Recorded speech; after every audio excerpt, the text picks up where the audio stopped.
Dear friends and partners in the ministry, I bring you warm greetings from Southern Asia Pacific Division Communication Department. My heartfelt congratulations as you celebrate the 5th anniversary of Adventist World Radio Toledo City. Usa kini kadakong kadaugan og pamatuod sa grasya sa Dios og pagpaningkamot sa tanang mga nalambigit sa misyon sa AWR Toledo.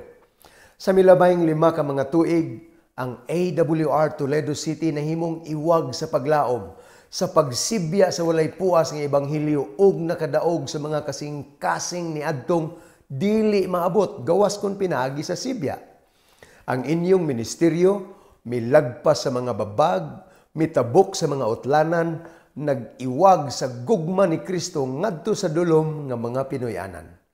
Ang Isaiah 55:11 nagpahinumdom kanato nga ang pulong sa Dios dili mobalik kaniya nga kawang. Apan buhaton niini ang iyang gikahimutan. Mulambo kini sigon sa iyang katuyuan.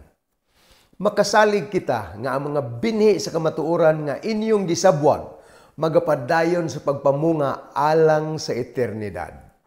Usbon ako, congratulations niining talagsaong okasyon.